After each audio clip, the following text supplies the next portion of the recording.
Hey everyone, Cat Things here, and today I got another solo mob dense farm for everyone. Being a solo casual player, it's not the easiest thing in the world, but if you go to the world map, you go to the icy mountains, you go to a place called Derelict Delve, there's actually a pretty decent mob dense farm there. What we're looking for today are the venom sacks. There's two different types that we're going to be farming.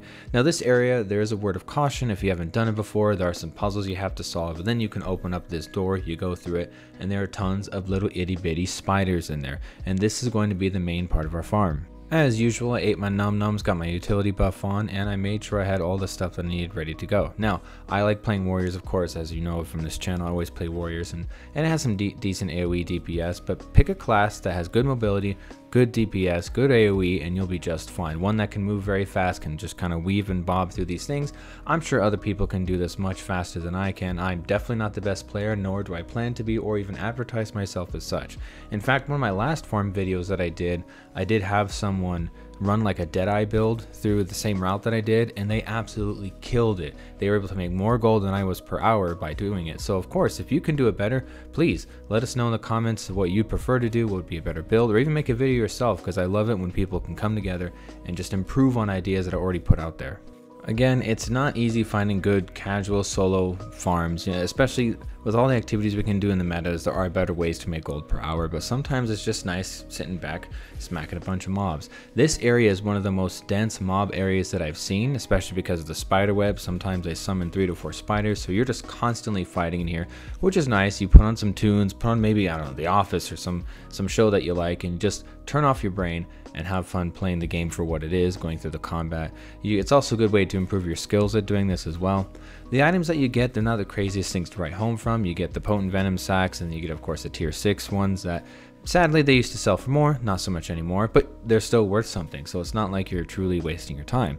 Farms change over time, so you have to constantly be adjusting because the trade posts, things happen, we get expansions, we get new content, we get new recipes, so the value of things will change. So it's important to know the different farming spots and know what's valuable. So I mean, it's about killing the mobs and enjoying the game, but you do want to get some gold for your efforts.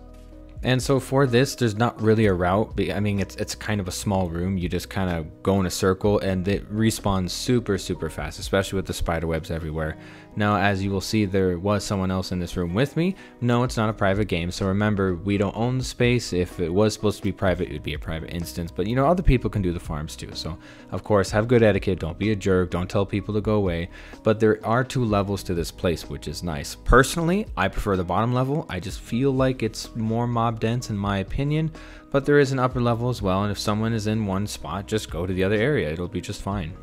And so as usual, like I do with these farms, I like getting my little buffs. You know, it's kind of like a timer for me. Does it really help? Does it really not? Magic Find has always been a debated subject, and it's typically for certain loot items, of course. But for this, it's like I use it as like a timer, and it's a little buff to your stats too, so why not? But I'll just go through it for a half hour. I'll go at the end, I'll sell everything, then we'll times that by 2, because half hour times 2 is an hour, haha. And then we'll just check out all of our totals and see what we can get. So as we go through the totals here, you can see it's about 4 gold and 50 silver. Times that by 2, you're at about 9 gold. Now remember, like usual, for the sake of brevity, if you do a sell order, you will make more money because it is a little bit higher, but you do have to wait. I just went for the outright sales just so I can make this video. So you can actually earn, I mean, you can get almost 10 gold an hour by doing this, which is not that bad, especially considering how the economy in this game is constantly changing. Of course, these mats too can be used for other things. They can be used in ascended crafting, they can be used for legendary crafting. Like, these mats are actually used for quite a bit. So even if you don't want to just sell these things, maybe you're the kind of person that you want to just gather all your materials instead of using the trading post and buying everything, or going through the metas and saving up. You can use this farm to help you expedite some of that process, so hopefully it helps out in that way. But thanks again for watching. If you made it this far, don't forget to like, subscribe, leave a comment, tell me what you thought, and I will see you all in the next one.